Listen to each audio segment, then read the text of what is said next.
Hey there, welcome back to the channel. If you're new here, I'm truly glad you found your way to this space. A space where we explore powerful stories that blend ancient wisdom with modern life. If you believe in growing through self-awareness, presence, and emotional clarity, you're in the right place. Before we begin, take a moment to support this journey. A simple like, a thoughtful comment, or subscribing if you haven't already. It helps the channel grow, and more importantly, it helps spread stories that truly matter.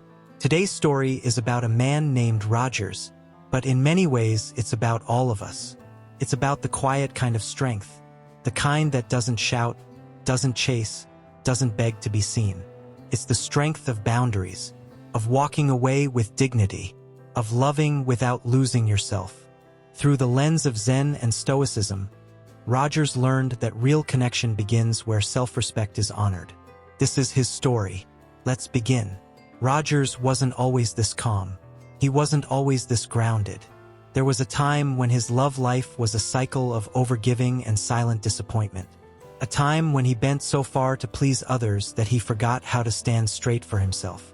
Back then, he believed that the way to a woman's heart was through self-sacrifice, suppressing his own needs to serve hers.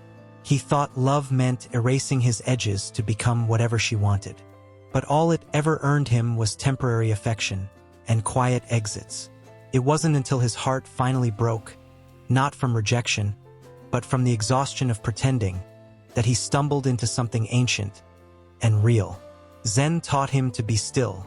Stoicism taught him to be strong. That's when everything changed. In the early days, Rogers lived in pursuit mode. If they liked books, he read them. If they liked hiking, he bought boots. He believed approval was the soil where love grew. But over time, he noticed something painful. The more agreeable he became, the less he was valued. He was attentive, kind, generous, yet somehow never the one they stayed for. He would often feel it.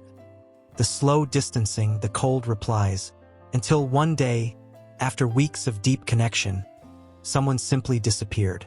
No explanation, no goodbye, just gone.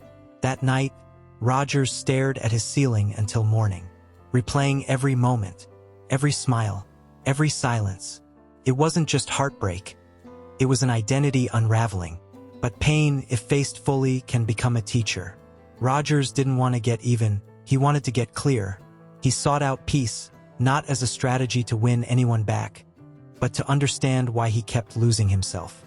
In Zen, he found something startling. Peace is not found in others, it is returned to within. He learned to observe his thoughts like clouds, passing without judgment. He learned to sit with discomfort, rather than distract himself with chasing love. Around the same time, he read the Stoics, Marcus Aurelius, Epictetus. They spoke of boundaries not as defenses, but as discipline. He began each morning with the question, "What is in my control today?" And slowly, Rogers stopped reacting and started becoming. When Rogers returned to dating, he wasn't hunting for attention. He was filtering for alignment. He no longer chased replies. If someone faded, he let them go, not out of bitterness, but out of respect for his own time.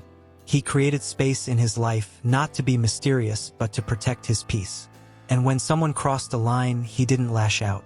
He simply said, "This doesn't work for me," and walked away. His boundaries weren't walls, they were invitations. Invitations for the right woman to meet him, not above, not below, but as equals. He started to attract something different, not just attraction, but admiration.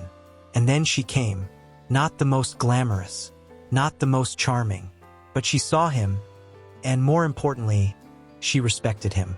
She didn't try to change his silence. She honored it, because she sensed something rare. A man who didn't need her, but chose her. Rogers didn't perform. He just showed up. His calmness didn't come from arrogance, but from alignment. He didn't fear losing her. He feared losing himself again. And that quiet strength, that's what kept her close. Not because he clung to her, but because he gave her space to stand beside him. In time, Rogers learned the difference between love and dependency. Love that requires your self-betrayal is not love. The servitude, true love, the kind that endures, only blossoms where self-respect is the soil. And boundaries? They're not about keeping people out. They're about letting the right ones in. In the end, Rogers didn't raise his voice to be heard. He stood in silence and let his peace speak for itself.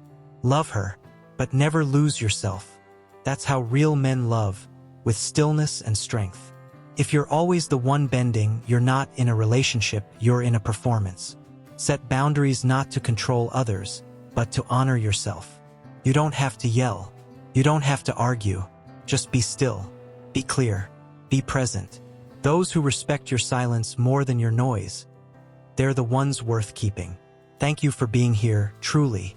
Roger's story isn't just about dating. It's about reclaiming your self-worth. About realizing that peace isn't something you find in another person. It's something you return to within yourself.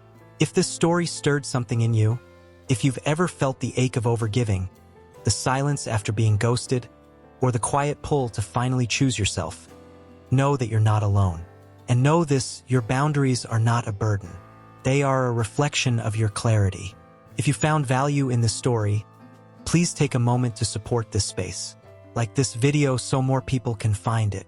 Subscribe to the channel if you want more stories that combine timeless wisdom with real-life emotional truth. And if this message resonated deeply, share it. You never know who needs to hear it today.